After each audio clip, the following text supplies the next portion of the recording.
Log entry 365. The ice doesn't scream, but the things frozen inside it do.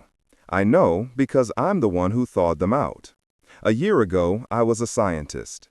Today, I'm the last man alive at the end of the world, and it's all my fault. This is my confession. Log entry 365. The ice doesn't scream, but the things frozen inside it do. I know because I'm the one who thawed them out. A year ago, I was a scientist. Today, I'm the last man alive at the end of the world, and it's all my fault. This is my confession. Log entry 365. The ice doesn't scream, but the things frozen inside it do. I know because I'm the one who thawed them out. A year ago, I was Dr. Eris Thorne, a glacier scientist on a mission to study ancient ice cores at the Vostok Omega research station. My life was defined by data points, isotopic analysis, and the quiet, profound joy of discovery. Today I am a ghost, haunting the halls of a dead world I created. I am the last man alive at the end of the world, and it's all my fault. This is not a heroic tale. There are no heroes left. This is a confession, a final report from the coldest circle of hell, transmitted on a dead frequency to a world that can no longer listen. This is the story of how my greatest discovery became humanity's final chapter. This is my fictional survival story, a complete chronicle of the zombie apocalypse in Antarctica. Before the silence, there was a rhythm, a monastic cadence set by the hum of the life support systems, the groan of the ice sheet, and the shared heartbeats of the 5 people I called my family. Vostok Omega wasn't just a research station.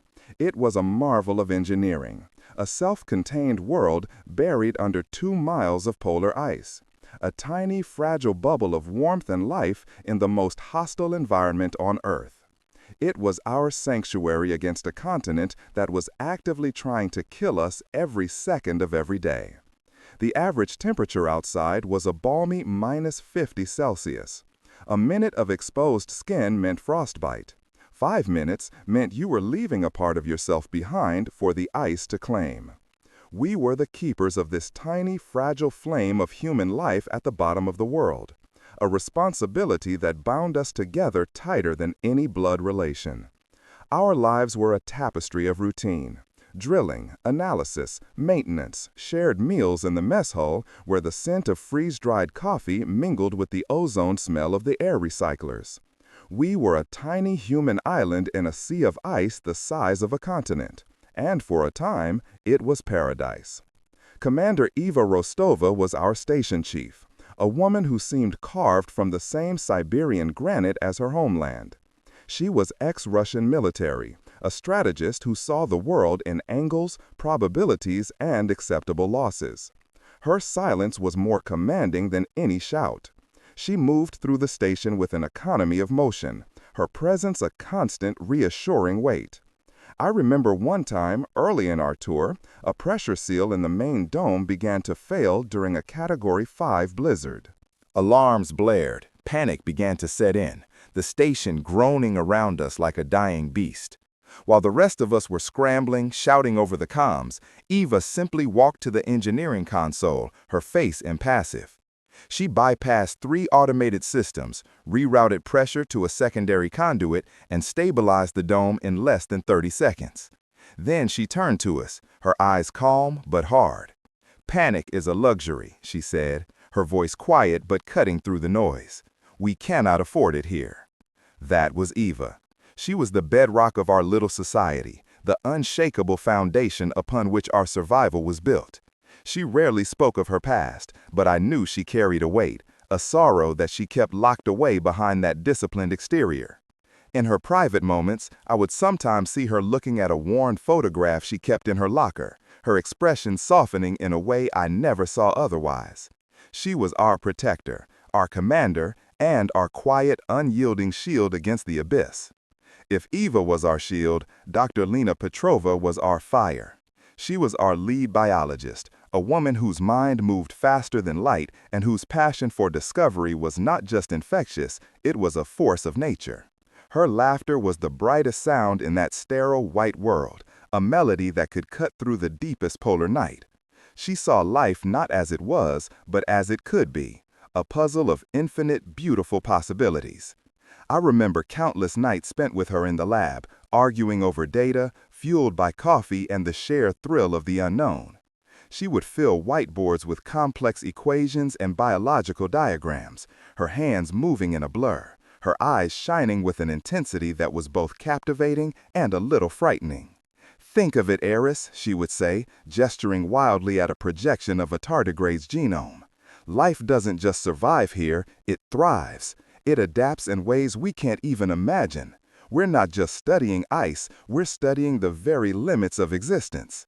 Her curiosity was boundless, a ravenous hunger for knowledge that pushed us all to be better, to look deeper. She was more than my colleague. She was my scientific soulmate, the other half of my own inquisitive spirit. It was her fire, her relentless drive to turn the key and see what was behind the door, that I loved most about her. And it was that same fire that would ultimately consume us all.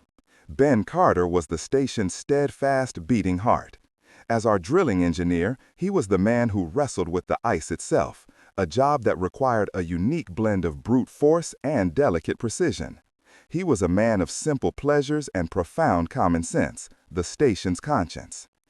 While Lena and I chased theoretical phantoms in the lab, Ben was the one who kept us grounded, literally and figuratively. He could fix a fusion reactor with a wrench and a roll of duct tape, and his instincts about the ice were almost supernatural. He knew its moods, the way it groaned under pressure, the subtle shifts in temperature that foretold a coming storm. "You gotta listen to the ice," he'd say, his voice a low rumble. "She talks to you if you're quiet enough to hear." He was the one who organized our movie nights, who told the worst jokes in the mess hall, who always seemed to know when someone needed a quiet word or a shared cup of coffee. He was our rock. I remember him spending a week of his off-duty hours building a small makeshift greenhouse for Lena, just so she could have a few fresh herbs to liven up our nutrient paste. It was a small thing, but it was everything. He was the glue that held our strange little family together, a constant reminder of the simple decency and humanity we were all striving to hold on to at the bottom of the world. Gian Lee and Marcus Cole were the station's circulatory system, the engineers who kept the lights on and the air breathable with a near-religious devotion. They were the unsung heroes of Vostok Omega, working in the noisy, greasy heart of the station to keep the fragile machinery of our existence running. Gian was a prodigy from Shanghai, a quiet, intense man who could coax a dying machine back to life with what seemed like sheer willpower. He saw the station not as a collection of parts, but as a single living organism, and he was its physician.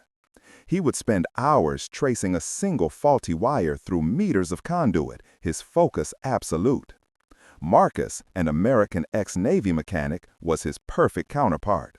He was a gentle giant, a man who spoke more to engines than to people, but whose loyalty was absolute. He treated the main generator like a temperamental god, cleaning its filters, checking its fuel lines, whispering encouragements to it in the dead of night. Together, they were a symphony of maintenance, their shared language one of torque wrenches and pressure gauges. They were the reason we didn't freeze, the reason we could breathe, the reason our science was possible. They were the lifeblood, and without them, we would have been dead long before the real monsters arrived. For months, our life was this rhythm, this delicate balance of science and survival. We were a perfectly functioning machine, a testament to human ingenuity and cooperation. And then, the machine broke. It all started with a sound, a change in the pitch of the drill. It was Ben who heard it first. He was overseeing the extraction of ice core V0739, a sample from 2 miles deep, dated to a geological age we'd never seen before, an epoch so ancient it had no name. We called it the Thorn Boundary in our private notes, a joke that feels like a curse now. Ben called me to the drimming deck, his voice tight with an excitement he was trying to suppress. Eris, you need to see this. The feedback from the drill head, it's all wrong. The density, the composition, it's like nothing I've ever seen. The drill is screaming bloody murder, but the core is coming up clean. I rushed to the deck, the cold biting at my face. The massive drill, a titan of tungsten carbide, was whining at a frequency that set my teeth on edge. But Ben was right. The core sample emerging from the borehole was flawless. And it was different. The ice wasn't the usual milky white or translucent blue. It was black. A deep, volcanic, light-swallowing black, with faint crimson veins running through it like frozen arteries.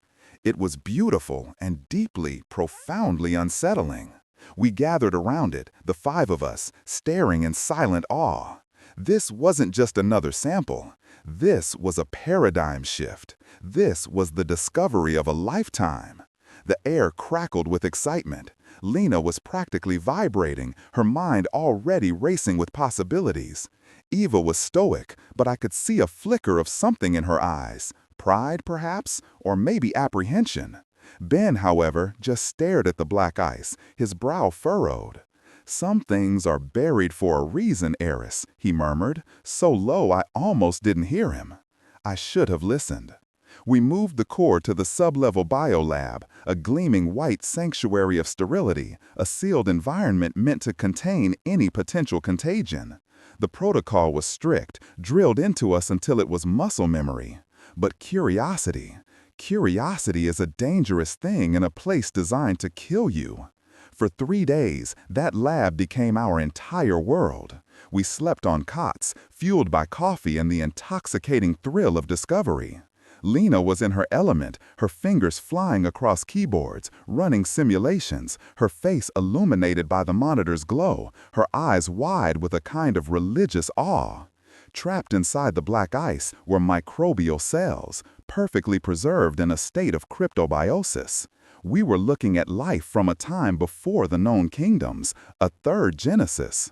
Under the atomic force microscope, they were unlike anything we had ever conceived. They weren't just bacteria. They were complex, structured with a terrifying efficiency, almost predatory.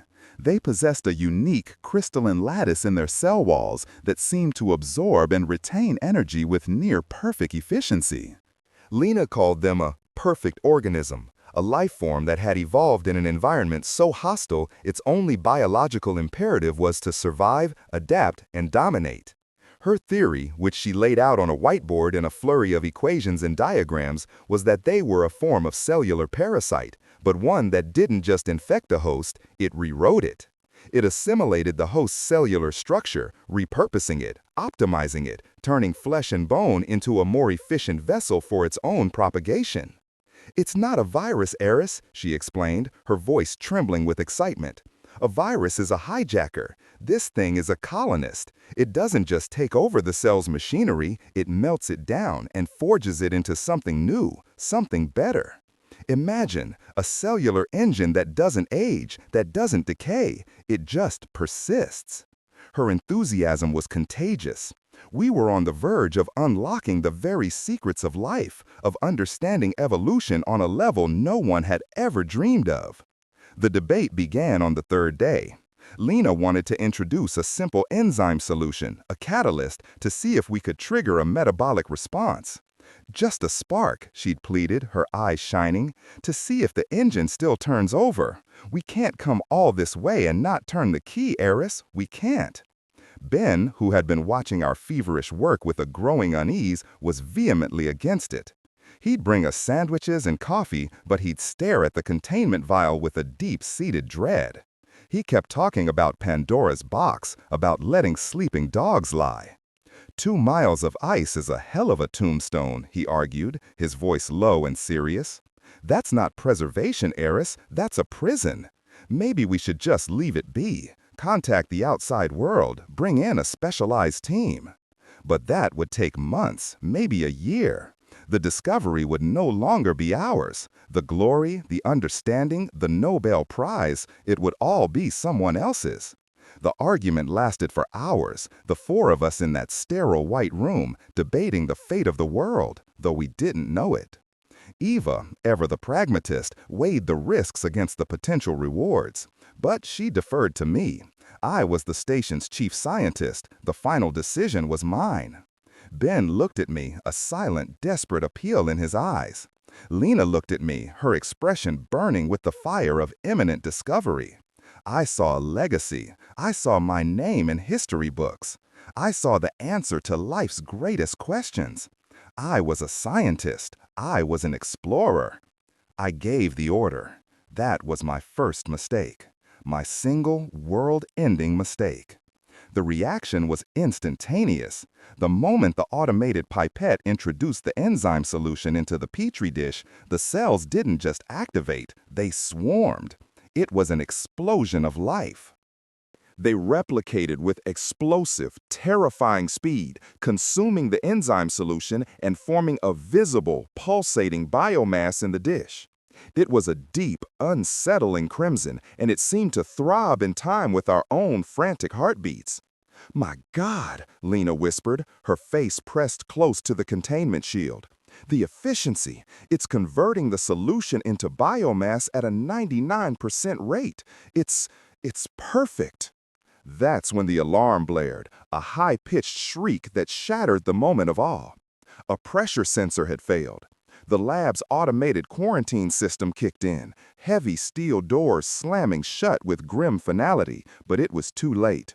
A hairline crack in one of the containment vials, a microscopic fracture invisible to the naked eye, a flaw in the quartz we could never have detected. The explosive replication had created a sudden pressure differential, and it had aerosolized a small, almost insignificant sample. A mist, finer than smoke, had puffed into the recycled air. Lena was the first to breathe it in. She was closest to the vial, her face a mask of scientific wonder that was about to become one of horror. She coughed, once, a dry, sharp sound that echoed in the sudden silence of the sealed lab. Then her eyes rolled back and she collapsed, her body hitting the sterile floor with a sickening thud. We thought it was a seizure, an anaphylactic shock. Ben, ever the hero, rushed to her side, ignoring my shout to wait for the decontamination cycle. "Lena, Lena, can you hear me?" he cried, turning her over. He put his ear to her chest, checking for breath. As he knelt down, her eyes snapped open. They weren't her eyes anymore. They were milky white, opaque, devoid of reason, of recognition, of anything human. She lunged, a predator uncoiling, her teeth sinking into the soft flesh of Ben's neck before he could even process the betrayal, before he could scream. It wasn't a bite born of hunger. It was a dissection. It was a biological imperative. The perfect organism, doing what it was designed to do, replicate, spread, consume. This was no ordinary animated horror story. This was the beginning of the end, and we had a front row seat. I slammed the emergency bulkhead door shut, the thick steel groaning as it sealed the lab. Ben's screams, high and wet and full of disbelief, echoed for a few seconds, then were abruptly cut off, replaced by a wet, tearing, rhythmic sound that my imagination painted in colors I wish I could forget. I was outside, in the main corridor, my back pressed against the cold steel of the door, my heart trying to hammer its way out of my chest. I could hear them moving in there, two of them now. A clumsy, uncoordinated shambling, bumping into equipment, the scrape of a metal stool being dragged across the floor. My friends were gone. In their place were monsters, and I had created them. There were 4 of us left on the entire continent. Me, Commander Eva Rostova, and the 2 mechanics, Jen Lee and Marcus Cole. I hit the station-wide alarm, the red lights flashing, painting the white corridors in blood. "Biohazard breach, sublevel 3. Seal all access. This is not a drill." My voice was a ragged tear in the fabric of our quiet existence. Rostova's voice crackled over the comms, impossibly calm and authoritative, but I was close enough to the command center to hear the slight tremor in it. "Thorne, report. What is the nature of the breach?" "It's Lena and Ben," I gasped, struggling for breath. "Something in the sample. It infected them. They're changed, hostile." There was a pause, a split second of silence that stretched for an eternity. Then, understood. All personnel to command. We are enacting Protocol Chimera. Chimera, the Doomsday Protocol. The one we drilled for but never, ever believed we would use. It meant we were on our own. No rescue, no contact with the outside world. The station was now a tomb, and our job was to make sure nothing got out. We had to turn our home into a fortress, our sanctuary into a prison. We spent the next hour, fueled by adrenaline and terror, welding every vent, every maintenance conduit, every possible exit from that lab shut. Jen, his face a pale mask of shock, worked the plasma cutter with grim precision, sparks showering the corridor, the smell of ozone thick in the air. Marcus, his hand shaking, reinforced the seals with quick-set epoxy, his breath fogging in the cold. Rostova stood guard, shotgun held at the ready, her eyes fixed on the bulkhead door as if she could see through the steel. We were entombing our friends, our colleagues. We turned our greatest scientific achievement into a tomb. But we didn't know then, in our frantic, desperate hope, that the infection, the perfect organism, was already loose. The devil is in the details. A single, forgotten variable in an equation of chaos.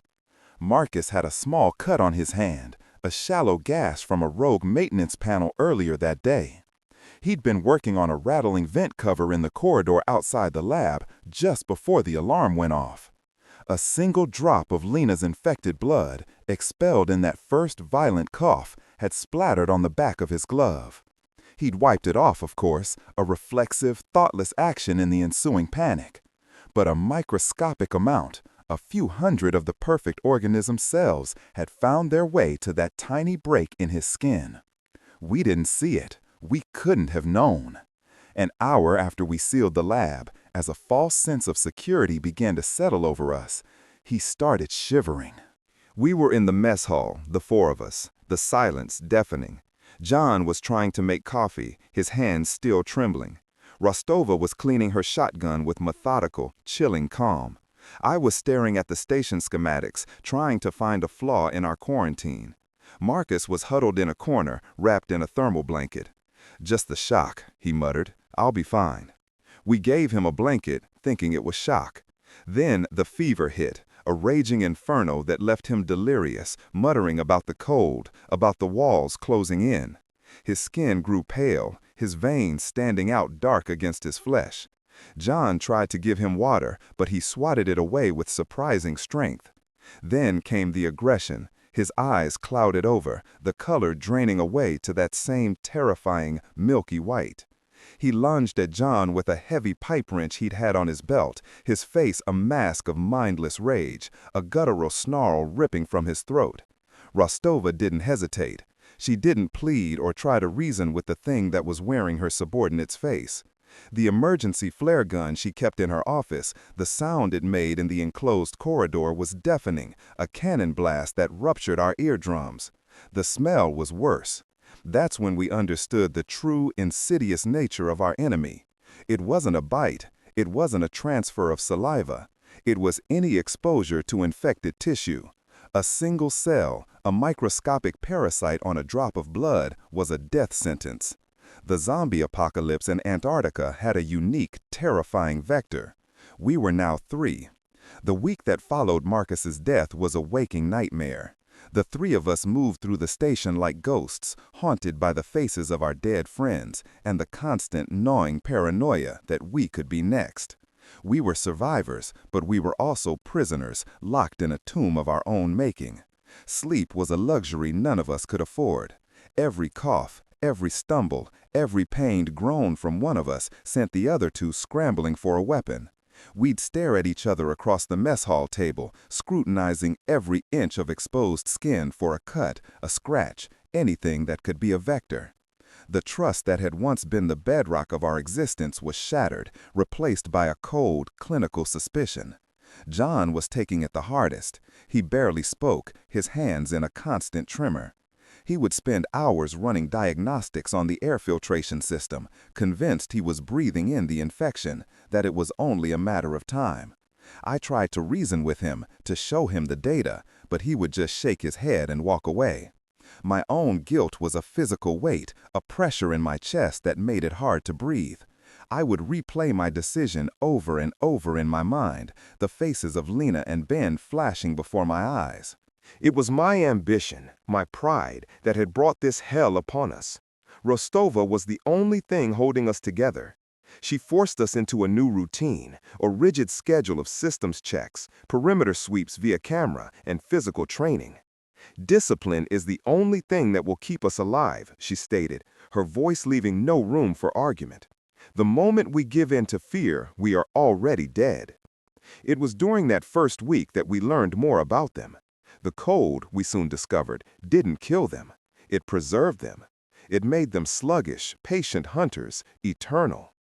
We watched them on the cameras, the things that were once Lena, Ben, and Marcus, shambling aimlessly on the ice outside, their forms sometimes obscured for days by blowing snow. They were waiting. We were trapped on a continent of ice, a sterile wasteland with monsters that couldn't freeze. On day 12, the water reclamation system failed. A critical pump in an exterior housing unit 50 yards from the main airlock had frozen solid. Without it, we had less than a week of potable water.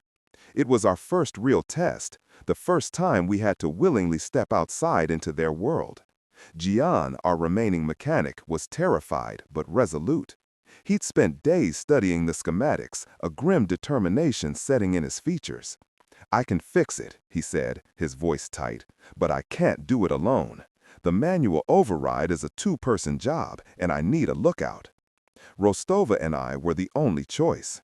We geared up in the heavy thermal suits, the process slow, deliberate, each buckle and seal a prayer. The suits were bulky, cumbersome, limiting our vision and movement. They were our armor, but also our cage.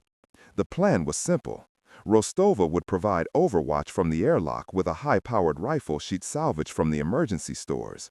I would stand guard over Gian with a shotgun while he worked. Stepping outside was like stepping onto another planet. The silence was absolute, a physical pressure on the eardrums, broken only by the crunch of our boots on the crystalline snow and the whistle of the wind. The air was so cold it felt like breathing microscopic needles. We saw them almost immediately. Two figures, dark against the endless white, standing motionless near the communications array. They weren't moving, just waiting, as if they knew we had to come out eventually. We reached the pump housing. Gian's hands, even with the thermal gloves, were clumsy in the extreme cold. He worked, his breath fogging in front of his faceplate, a litany of curses and technical jargon whispered into his comm. My job was to watch. Every shadow, every gust of wind that swirled the snow, every creak of the ice sheet beneath us sent a jolt of fear through my veins. Then they started moving. Not fast, but with a relentless, shambling gait directly towards us. They had sensed us, the heat, the vibration, the faint electrical signals from our suits. Rostova's voice crackled in our headsets, calm and clipped. "Eris, they're coming, 10 yards. My heart hammered against my ribs. I raised the shotgun, the cold steel a poor comfort. Gian was muttering curses, fumbling with a frozen bolt. "Just a little more time, Eris, just a little more." 5 yards. I could see Lena's face, pale and frozen, her white eyes fixed on me. There was no recognition, no memory of the thousands of hours we'd spent working side by side. Just a blank, predatory hunger. I fired. The blast was a thunderclap in the silence, the recoil jarring my shoulder. The shot hit her in the chest, staggering her, but she didn't fall. She just kept coming, a dark hole in her parka, showing the force of the impact. It was then I understood. We weren't fighting people. We were fighting a biological machine. "The head, Eris, go for the head," Rostova screamed. I fired again. the world dissolved into a red mist. Giant finally got the pump working with a triumphant shout. We ran back to the airlock, not daring to look back. The image of what was once my friend, my brilliant colleague, collapsing onto the ice, burned into my mind. That first hunt changed us. The immediate frantic terror of the first week was replaced by a grim, grinding reality. We were no longer just scientists and engineers. We were survivors, and we were learning the rules of our new cold hell. In the weeks that followed, we established the new rules of our existence. Rule 1: the outside is the enemy. Not just the infected, but the continent itself. Every venture outside was a meticulously planned military operation. We learned this the hard way when a sudden, unforecasted katabatic wind nearly ripped Giant from his safety line during a simple antenna repair. Rule 2: the head is the only target. The organism rewrites the host's biology, making the body a mere transport vehicle. Only by destroying the brain could we stop them. We confirmed this after wasting precious shells on body shots that did nothing but slow them down. Rule 3: silence is survival. We learned that they were drawn to sound, but not in the way you think. It was patterned sound, rhythmic sound, that attracted them most. The chaotic howl of the wind was just background noise, but the steady clank of a hammer, the hum of a drill, that was a dinner bell. We learned to move silently, to communicate with hand signals, to make our existence as random and patternless as the ice itself. Rostova became my teacher. She taught me how to shoot, not just to point and fire, but to control my breathing and the freezing air, to account for the wind, to make every shot count. We couldn't afford to waste ammunition. She taught me how to fight, how to use a crowbar, not as a tool, but as a weapon of leverage and brutal efficiency. She taught me how to think like a soldier, to suppress emotion, to assess threats, and to act decisively. My scientific mind, once a tool for discovery, was being reforged into a tool for survival. We lost Gian on day 87. It wasn't a horde or a desperate battle. It was a moment of carelessness, a fatal lapse in concentration born from months of grinding repetition and exhaustion. A section of plexiglass on a third-story observation deck had cracked during a pressure drop. The temperature differential between inside and out had created a stress fracture. It needed to be sealed from the outside before the next blizzard hit. Otherwise, the entire pane could shatter, exposing the station to the elements. It was a routine job, one we'd done a dozen times on other windows. Rostova was on overwatch from a nearby window, rifle ready. I was managing the safety lines from the roof anchor. Gian, being the lightest and most agile, was the one to go over the side in a harness to apply the industrial sealant. A whiteout blizzard was rolling in, visibility dropping to near zero. The wind was picking up, howling around the edges of the station. We were rushing. That was our mistake. We had done a full sweep of the perimeter with the cameras, but we hadn't seen the one shambler, the one that used to be Ben. He was half buried in a snowdrift near the base of the tower, almost perfectly camouflaged. It must have been there for weeks, frozen nearly solid by a previous storm. But our heat, our movement, the vibrations of me anchoring the ropes on the roof had stirred it. As Gian leaned out to seal the final edge of the crack, its hand, blue and frozen, shot out from the snowdrift below. It wasn't fast, it wasn't strong, but it was unexpected. It grabbed the trailing end of his safety line. Gian was pulled taut against the frame. He cried out, a sound of surprise, not pain. "Something's got my line." Before I could react, before Rostova could get a clear shot through the swirling snow, the creature put its full, mindless weight onto the line. It didn't pull, it just leaned back, a dead weight of frozen flesh. The anchor bolt, stressed by the constant pressure changes and the sudden jarring force, tore loose from the ice-crusted wall with a screech of tortured metal. Gian didn't even have time to scream. He was just gone, pulled from the wall and swallowed by the white chaos below. We searched for hours after the storm passed. We found nothing. Just a single, frozen glove and the endless and different ice. After that, it was just Rostova and me. The silence in the station grew deeper. The empty chair in the mess hall was a constant accusation. Our small family had been whittled down to 2, and the weight of that loss was heavier than any blizzard. Days bled into weeks, weeks into months. The calendar became a cruel joke. Time was measured not in dates, but in blizzards weathered, generator failures averted, and encounters survived. The silence was the worst part. Not the absence of noise. The station was always groaning under the pressure of the wind and ice, but the absence of the world.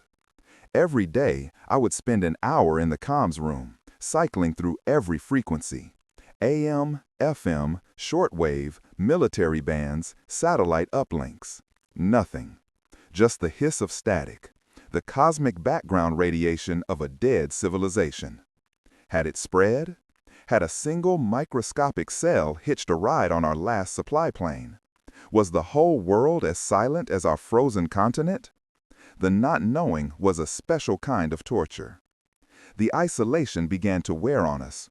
I started having nightmares, vivid, waking horrors, where I'd see Lena's face in the reflection of a monitor, or hear Ben's final scream carried on the wind. I'd find myself talking to them, whispering apologies in the empty corridors. I started a log, a full chronicle of our ordeal, speaking into a recorder as if I were creating a full horror story audiobook for a world that could no longer listen.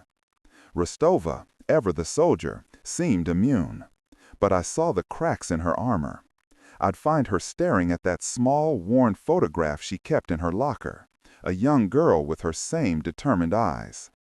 She never spoke of it, but I knew. We were both haunted, 2 ghosts sharing stories of a world that no longer existed.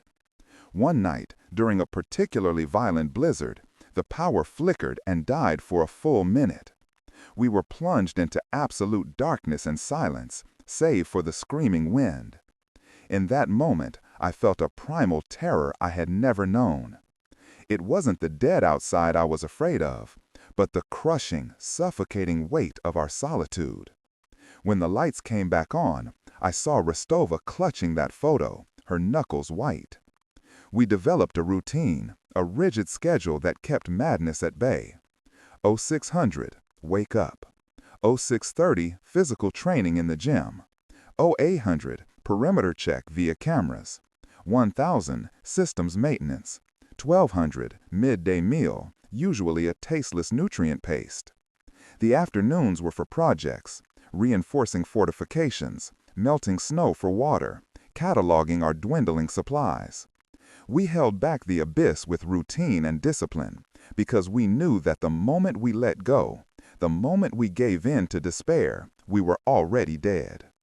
On day 152, the hydroponics bay failed. A fungal blight, something that must have been dormant in the seeds, had flourished in the humid and closed environment. The entire crop, our only source of fresh food, turned to a black, slimy mush overnight.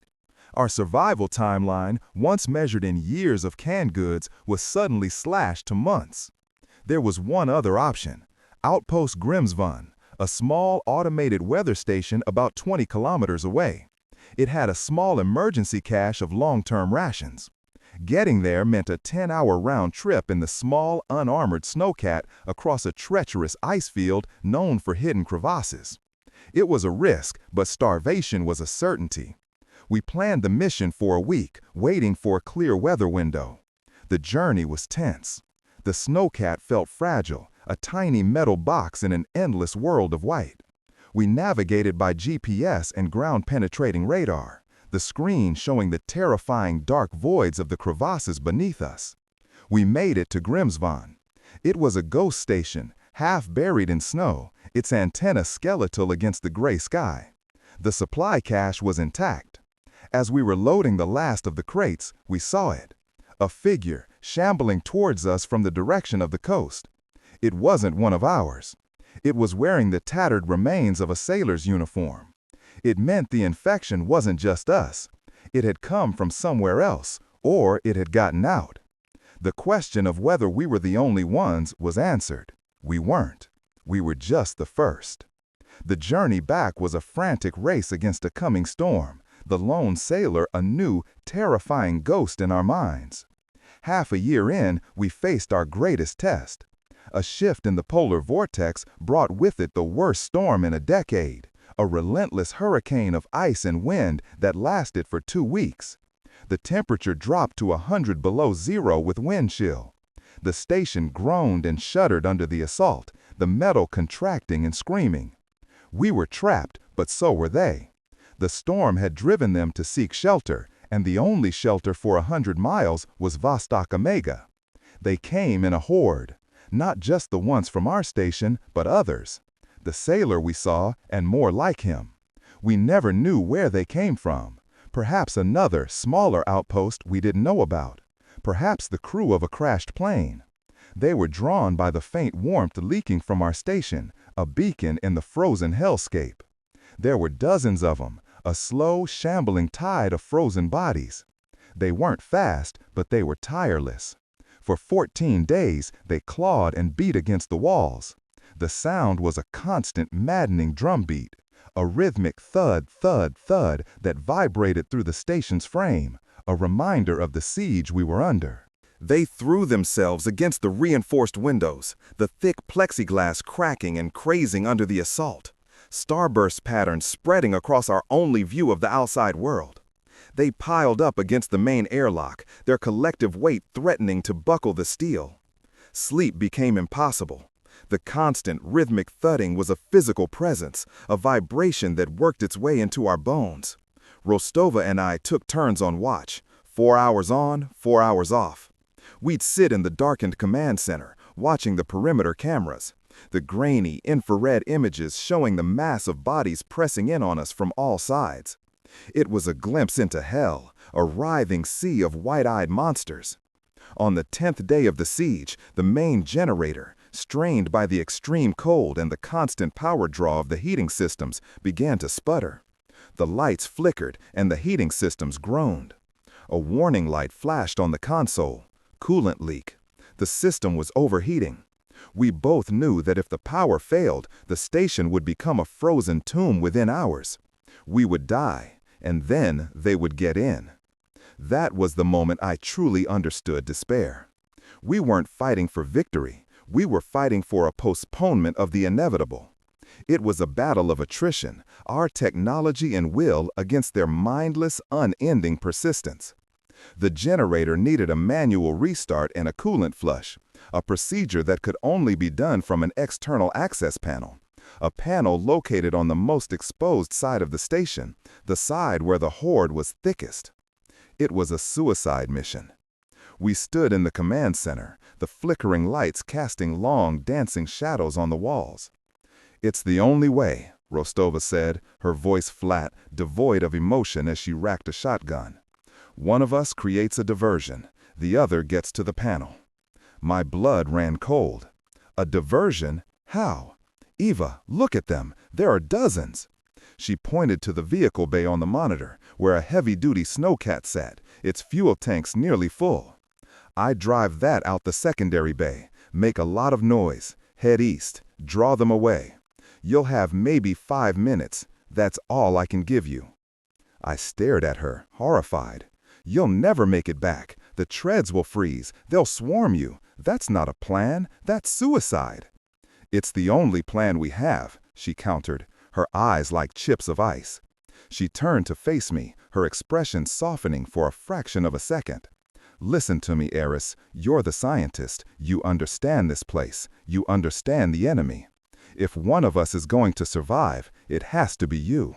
You're the one who can make my sacrifice mean something. My fight ends here." "Yours doesn't have to." Before I could argue, she was moving, grabbing a duffel bag and stuffing it with spare flares and ammunition. I felt a wave of nausea, the weight of her decision crushing me. My science, my ambition had led us to this. Now, this brave woman was going to die from my mistake. I followed her to the vehicle bay, my mind racing, trying to find another solution, another variable I hadn't considered. There was none. As she climbed into the snowcat, she turned to me, holding out the small, worn photograph of the little girl. "Her name is Anya," she said, her voice quiet. If you ever make it out, tell them her mother didn't die in a fire." She pressed the photo into my hand. "Survive, Eris," she said, her voice softer now, but with the unyielding force of a command. "Live, that's an order."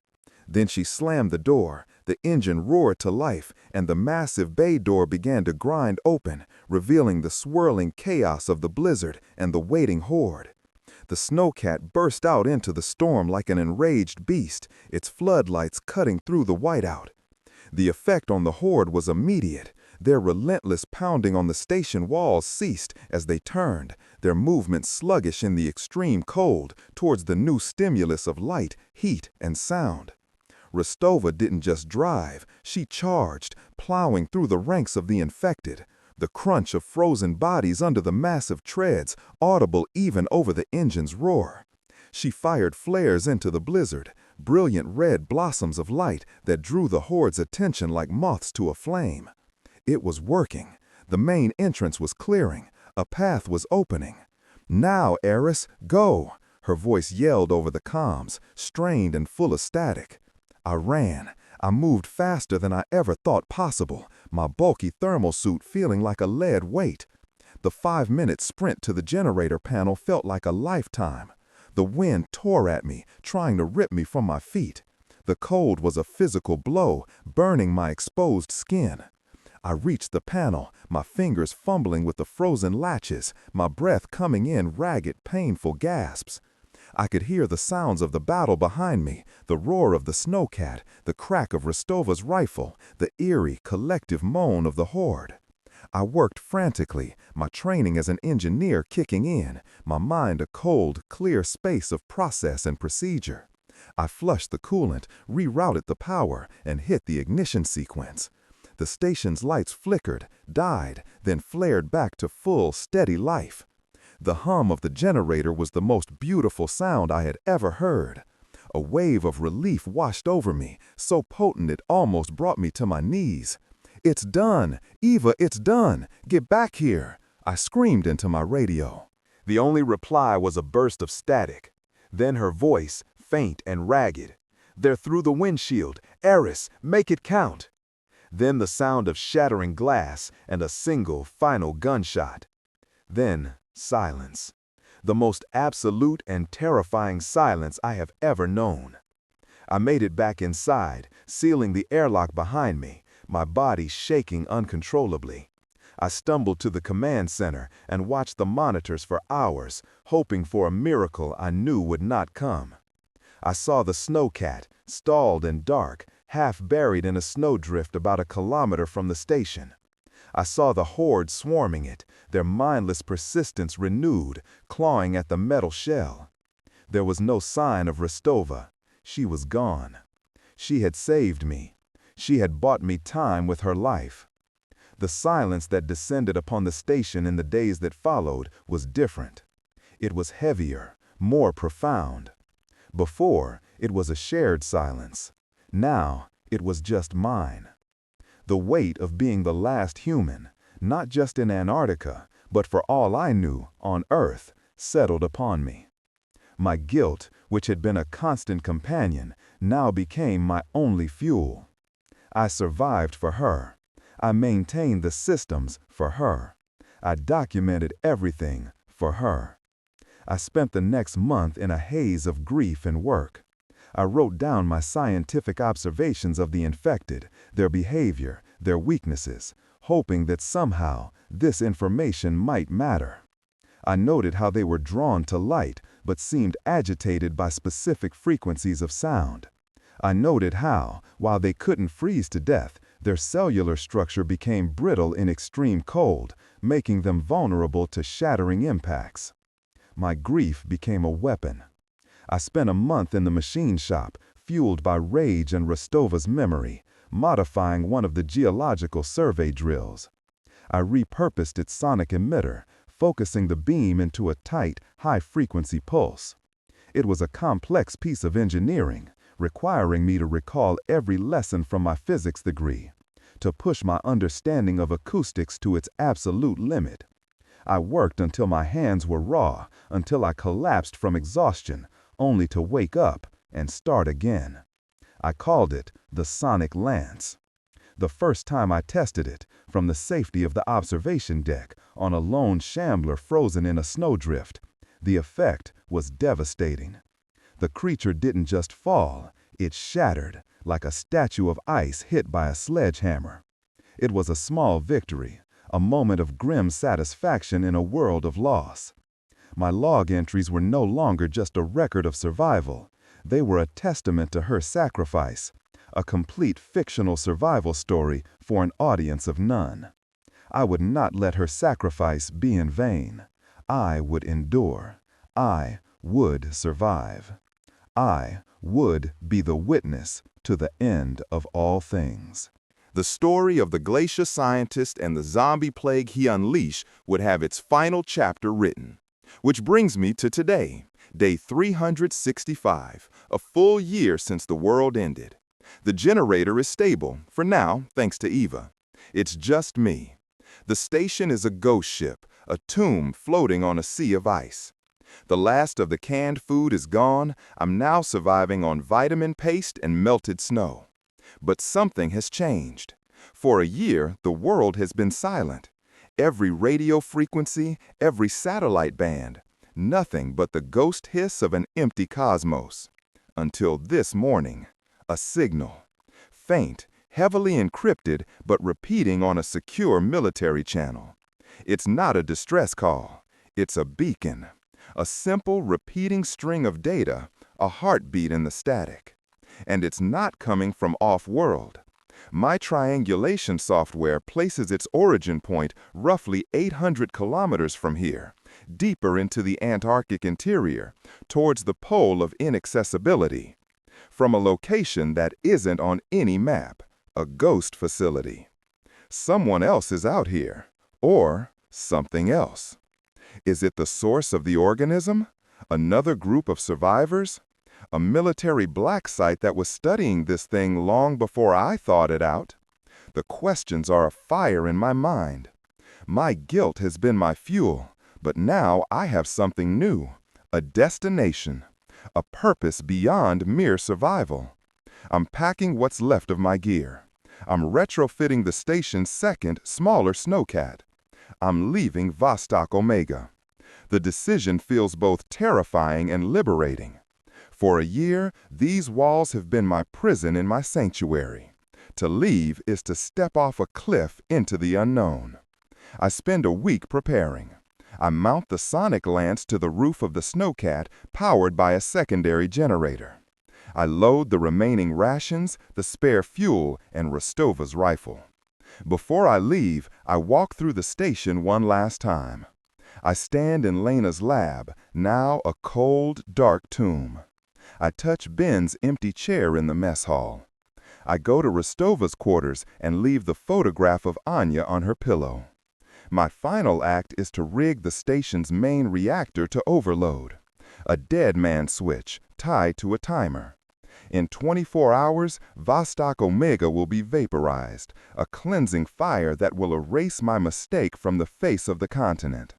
It's the only tombstone I can offer them. I climb into the snowcat, the engine turning over with a reassuring roar. I don't look back. There's nothing left for me there but ghosts. Ahead, there is only the white road and a single, repeating signal, pulling me towards a new mystery. This Glacier Scientist's work isn't done. The journey is a slow, grinding crawl across a landscape of surreal beauty and deadly peril. For days, I see nothing but the endless expanse of the ice sheet. On the 5th day, my ground-penetrating radar picks up an anomaly. A large metallic structure buried under 100 feet of snow. It's not on any of my charts. Curiosity, my old fatal flaw, gets the better of me. I use the snowcat's drill to bore a hole down to the structure. It's an old research station, much older than Vostok Omega. Soviet era by the looks of the architecture. I rappel down into the darkness. The air is stale, frozen. The station is a time capsule. Everything left as it was, including the crew, frozen solid in their bunks, in the mess hall, at their consoles. A silent, icy tomb. And then I find the logs, written in Russian, a language I am thankfully fluent in. They found it too, decades ago. They drilled into the same boundary layer. They thawed the same organism. The logs describe the same rapid infection, the same aggression, the same white eyes. But they learned something we didn't. The organism is a hive mind. It communicates. The final, frantic entry, dated 1983, reads, "It learns. It doesn't just want to spread. It wants to go home. The signal, it's not a beacon, it's a key." I leave the sunken outpost with a new, chilling sense of dread. The signal I am following is not a call for help. It's something far more sinister. As I get closer to the signal source, the infected I encounter begin to change. They are no longer the slow, shambling things from the station. The extreme, prolonged cold of the deep interior has had an effect on them. Their flesh, frozen and refrozen 1,000 times, has taken on a crystalline, almost translucent quality. They are faster, stronger. Their limbs, now brittle and sharp as ice, can tear through steel. I call them the crystal horde. They seem more intelligent, more coordinated. They don't just shamble towards me. They set ambushes, trying to herd my snowcat into crevasses. The hive mind is real. It's adapting. It's learning how to hunt. My journey becomes a running battle. The sonic lance is my only advantage. The crystalline structure of the new infected makes them even more vulnerable to the sonic pulses. But there are so many of them. They are a force of nature, a glacier of dead flesh, and they are all moving in the same direction as me, towards the signal. After 3 weeks of travel, I arrive. The pole of inaccessibility, the point on the Antarctic continent farthest from any ocean. And there, half buried in the ice, is the source of the signal. It's not a station. It's a ship. A vessel of some kind, utterly alien in design, all black, non-reflective surfaces and impossible angles. It's ancient, scarred by millennia of ice and wind. It's the source of the thorn boundary. It's where the organism came from. The signal is a low, throbbing hum that I can feel in my teeth. A single, massive door stands open, a gaping maw leading into the heart of the vessel. The crystal horde is gathering around it, not attacking, but waiting, as if for an audience. My snowcat is almost out of fuel. My rations are gone. This is the end of the line. I take Rostova's rifle, a single flare, and the photo of Anya. I am going inside. I have to know. I have to see the face of the thing I unleashed upon the world. The inside of the ship is a labyrinth of silent, dark corridors. The air is warm, humid. The walls are covered in a pulsating crimson biomass, the organism in its purest form. It's the ship's life support, its engine, its mind. It's a living, breathing vessel, and I am walking through its veins. At the center of the ship, I find it, a vast chamber. In the middle, floating in a column of light, is a single, perfect crystalline sphere, the heart of the hive mind. And standing before it are figures in clean, white lab coats. They are human. They are alive. They turn as I enter, their faces calm, serene. One of them, an old man with cold, intelligent eyes, smiles. "Dr. Thorne, we've been expecting you." They tell me everything. They are a clandestine research group, a remnant of a global consortium that has known about the ship for decades. They call it the progenitor. The organism is not a plague, it's a terraforming agent. The signal was not a key to let it out, it was a key to call them home. They are not survivors, they are custodians. They explain that Protocol Chimera, our doomsday protocol, was their design. A system to ensure that any accidental outbreak, like mine, would be contained to the continent. They have been watching me, studying me this entire time. You were the perfect test case, Doctor, the old man says. You showed us how the organism behaves in an uncontrolled environment. Your data has been invaluable.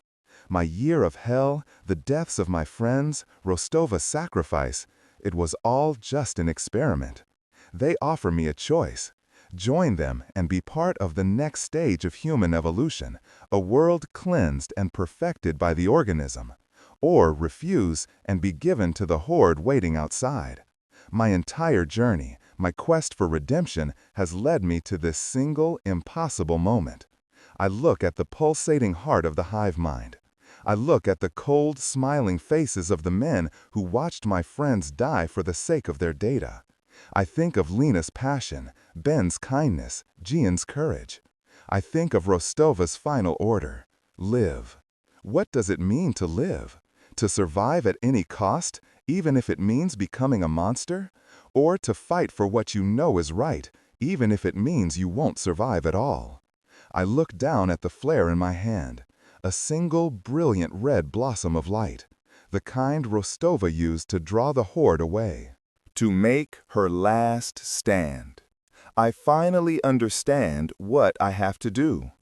My name is Dr. Eris Thorne. I am a glacier scientist, and my work is not over. This is not the end of the story. This is the beginning of the war. This is Eris Thorne, the last man on Earth, signing off. For now.